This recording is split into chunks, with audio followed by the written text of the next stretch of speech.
Hello and welcome to CharitEpulse, your bi-weekly dive into the issues and challenges affecting the charity sector. I'm Charles Mosquita, Charities Director at Quilter Cheviot, and I'm delighted once again to be joined by my co-host, Catherine Ross-Jomji, Partner and Head of Charities at Shakespeare Martineau, and James Saunders, Charity Partner at Moore Kingston Smith. Together, we explore the latest insights and pressing issues affecting the sector. And don't forget, you can catch us on Spotify, Apple Podcast, and YouTube, as well as our website. Let's get started. Well, there's a lot that's been in the news over the last couple of weeks. I think we're going to start with the budget and charities urging the Chancellor to ease the sector's 1.4 billion national insurance rise.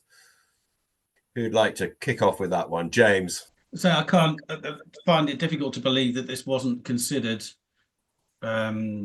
when the new government were throwing about policies on how to raise tax. I mean, employees in IC applies to charities and non-profits as much as anyone else. So it's just an extra cost for them as well. So I'd be surprised if this was a surprise to government that the sector has rallied against it, and in particular, certain subsectors are flagging the inequality of it, notably hospices against their NHS compadres in a far worse position. I mean, it's changing every day. The health secretary has been questioned about. Again, I follow the hospices because I've got a few hospice clients. The West Streeting has been questioned about hospices. It says they are considering it and they are thinking about it, but there'll be no blanket bringing hospices into, or exempting them rather, from this increase. So they're looking at the grant, so they're looking to fund it rather than cancel it for them. So yeah, it all seems a bit of a continued muddle, really, and really quite depressing, really, that despite all the positive words from government, new government, about covenant and working with the sector and supporting it, the first chance they get to differentiate the sector, they don't take it and they just lump them all in together. It goes against all those warm words. What about you, Catherine? I just find it quite incredible. We had all of this during the COVID emergency measures where the charity sector was forgotten and it was overlooked, and that was a mistake and it was an oversight and not deliberate, And as James says, and now we have a new government talking about covenant, talking about how crucial charities are to our modern society, which they are, and then to be hit with 1.4 billion overnight. I know speaking at a conference this week, and the number of charities there that mentioned this is, that's out of control. Their costs are now beyond their reach. It's something that just, you couldn't plan for, you couldn't predict. So I think, again, we'll see NHS versus health and social care charities, and they're in a slightly different bubble.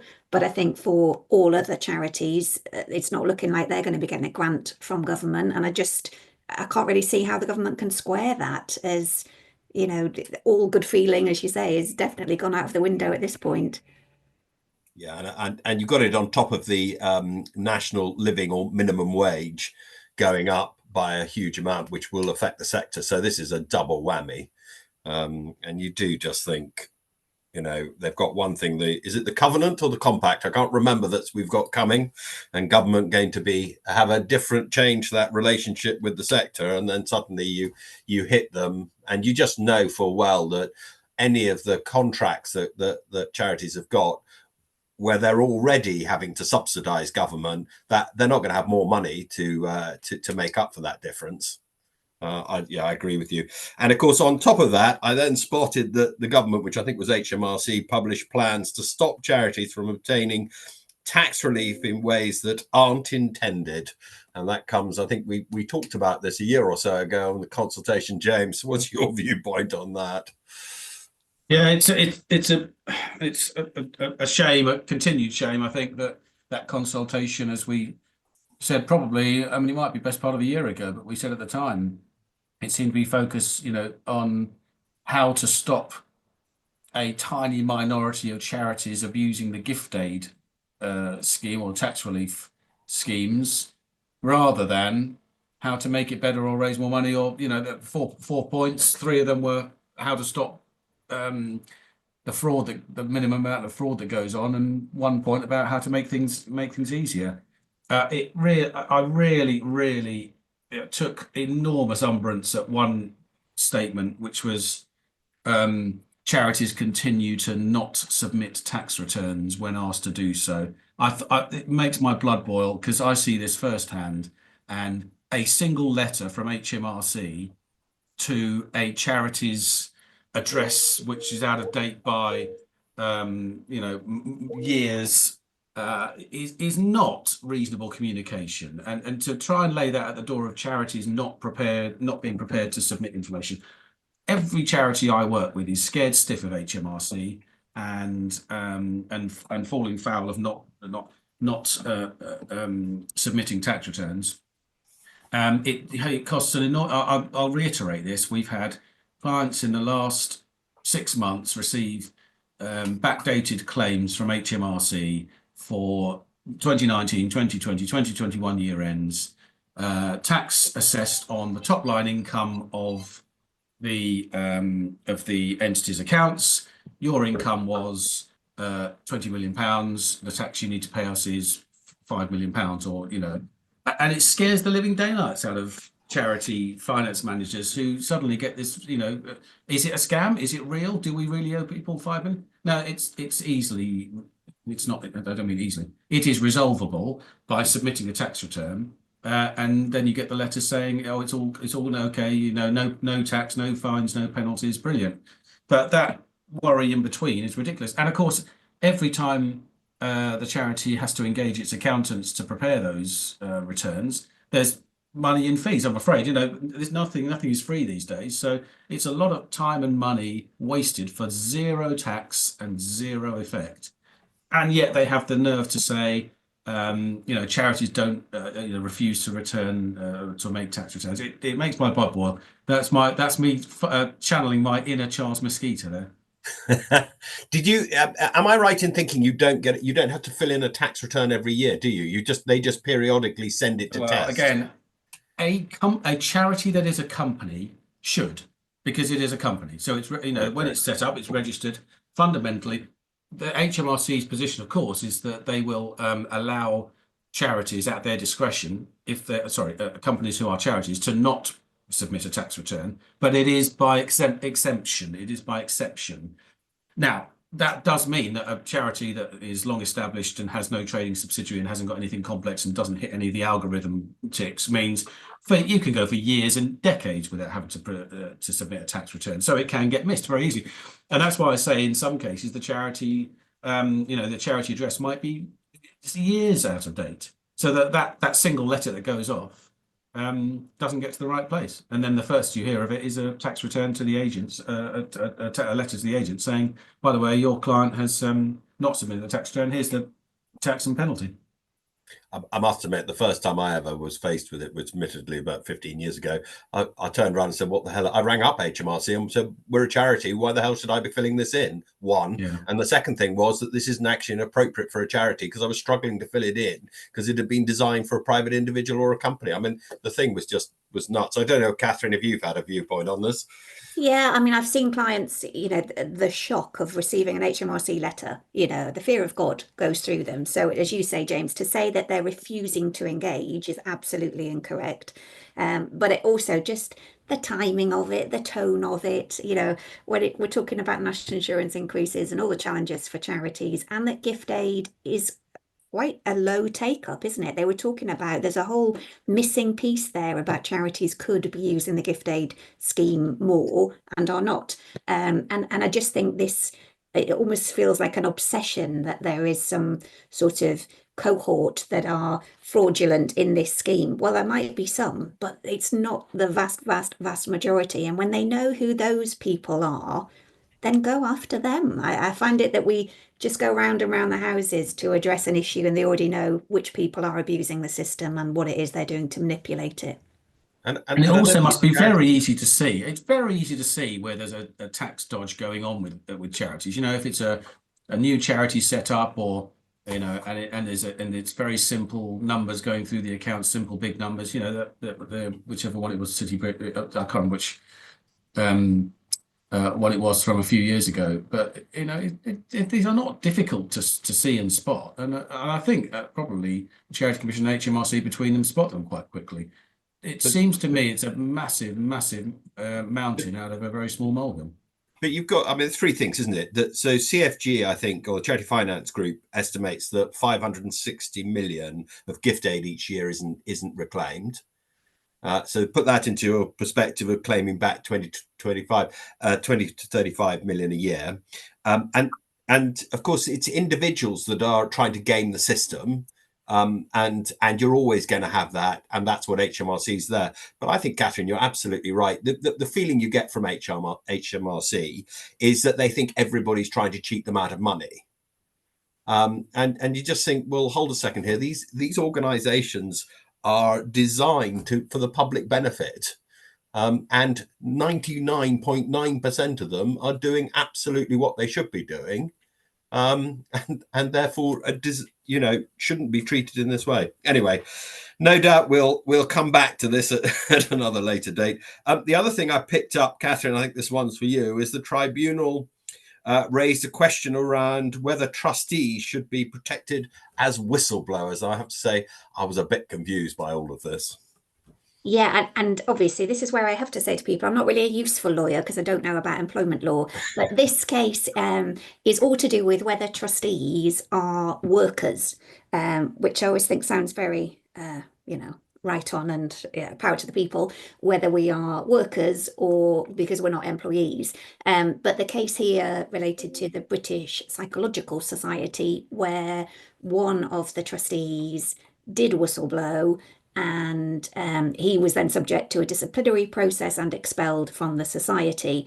But he raised allegations of persistent bullying, and it was found that his claims and whether they were protected disclosures weren't treated properly and fairly by the charity. And so the Employment Appeal Tribunal has looked at this, has made the case, and so there's more to come yet, but it's, if you were pulling it down on which side does it fall, it is that trustees are looking at, you could potentially fall under, you are a worker, albeit that they are unpaid and don't receive any remuneration for it. But I suppose the consequence of that is not, oh, if I'm a worker, does that mean I'm getting paid?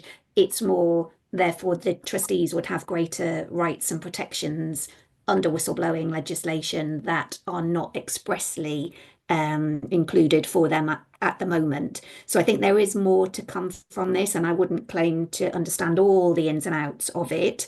I do always like it when they say this is a complex case, and I think, oh, thank goodness, because I didn't necessarily understand every word of what was being said.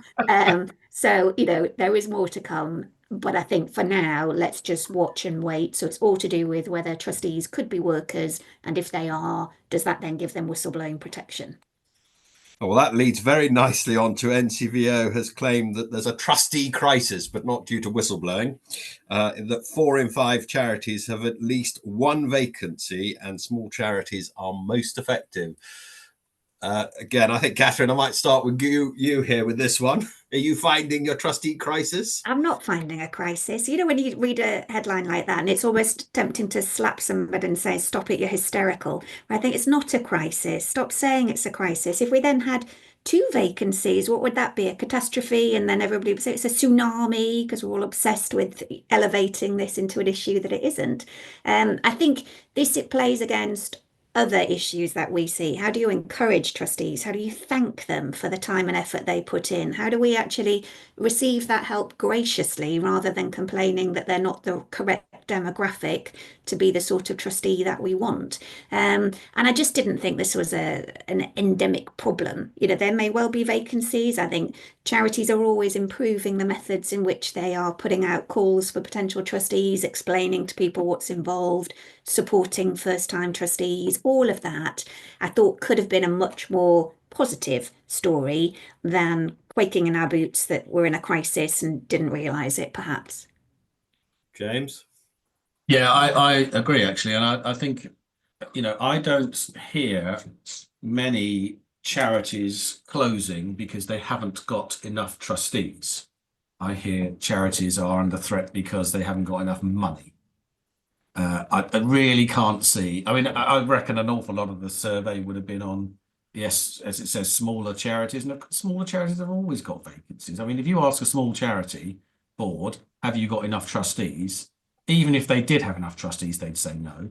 You know, that's just the nature of the question of what of the environment. If the mindset's not quite right, but you know, you always want, of course, you always want more trustees and more people to help out on a voluntary organisation.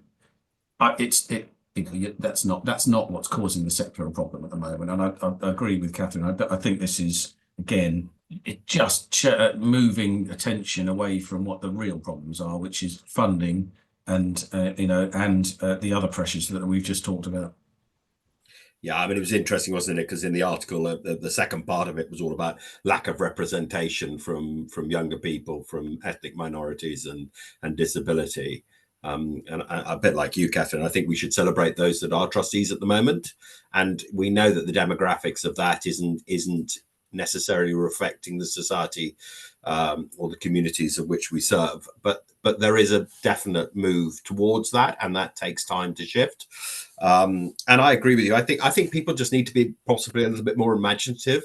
I mean, I go back to my first trusteeship in the village hall and 600 houses.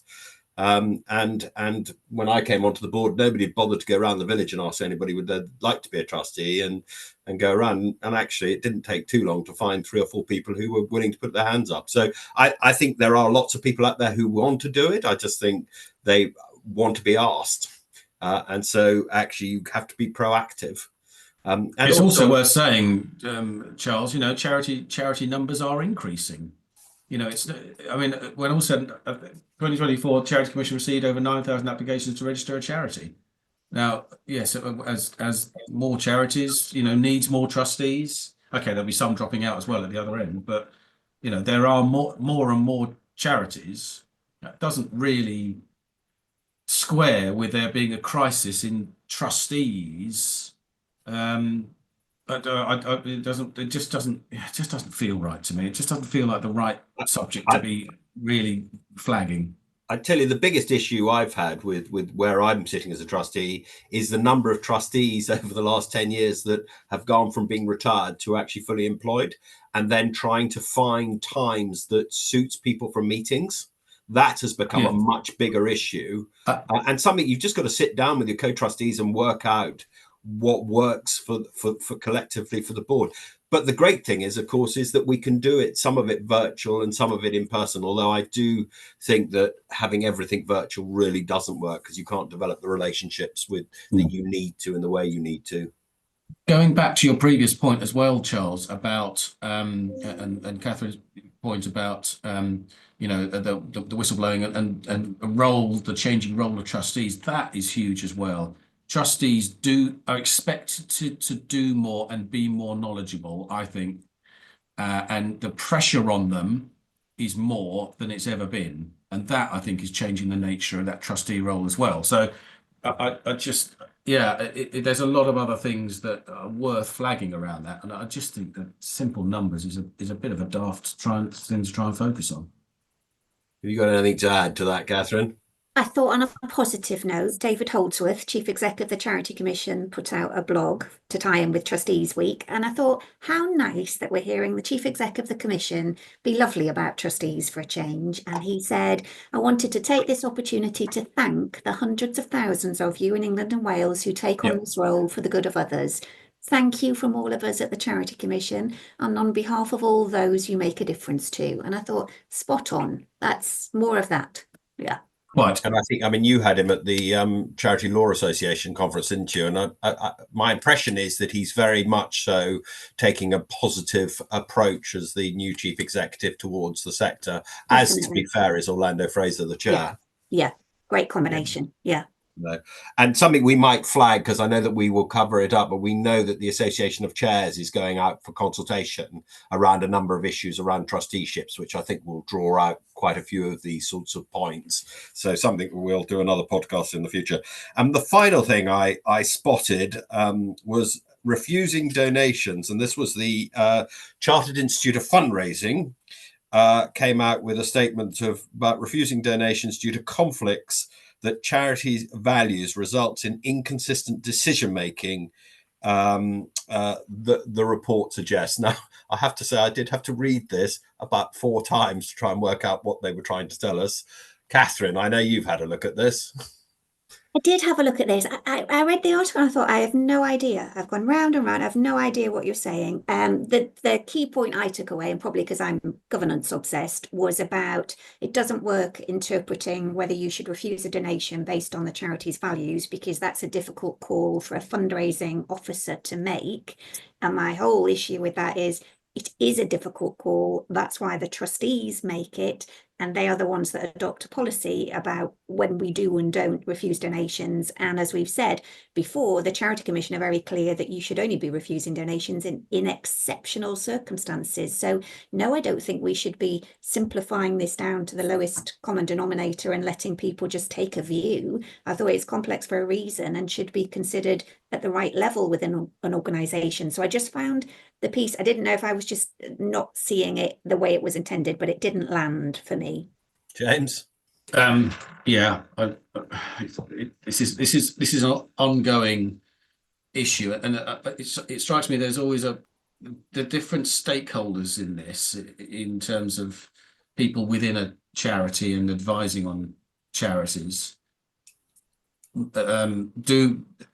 There's a lot of different viewpoints, which means that there's a lot of it can muddy the waters. And I do think that if there's the legal side, there would be, Charles, you're familiar with the sort of the investment advisory side, and then there's the fundraisers side of the argument. It's very difficult to find the Venn diagram's middle ground in this, I think, because there are morals and ethics involved. And that does mean that it's a very, as we said before, it's a very personal decision in some of these, and trying to put a blanket criteria onto this is very tricky. But I don't think, but it shouldn't be personal. That's the whole point. You're meant to be thinking about the charity. No, I can tell you we have lots of conversations, and I use the accepting or rejecting donations actually as a very good starting point for people developing a policy around their investments of what they should and shouldn't be investing in and why. Because there are a number of things that come out of it. One is that these issues are generally very complex. Rarely do you have a situation where, if you're a medical research charity, banning investing in tobacco or receiving a donation from a tobacco company, that's really easy, straightforward. It's completely against your objects of your charity. But where you start getting into working practices and human rights and everything else, these things are really complex. So, I mean, Catherine's absolutely right. The Charity Commission and the law says you shouldn't do it unless exceptional circumstances.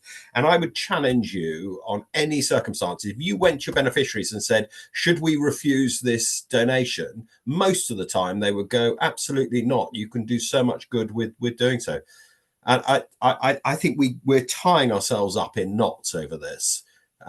Where we should be keeping it a much simpler level and actually think about the unintended consequences. And just one other thing, you think about the universities that were banning investing in fossil fuels 10, 15 years ago. Of course, what's happened is that those people who had a strong voice have no longer got a voice because they're no longer shareholders. So actually, you've just removed it. So what's happened is these companies have moved into shareholders who are less concerned about such issues, which means that management's under less pressure to do something about it and act responsibly. I mean, I am making slight generalizations, but I do think people need to think about the unintended consequences, and also that actually these aren't moral decisions you're making that on your own personal views. I know they aren't, but the part of this particular matter was it's from the fund. It's the CIOF, isn't it? That listed. It's from their perspective, and they have put later on in some. They have said the Charity Commission and the CIOF's own guidance says donation refusals must be based on the charity's objectives rather than personal objections.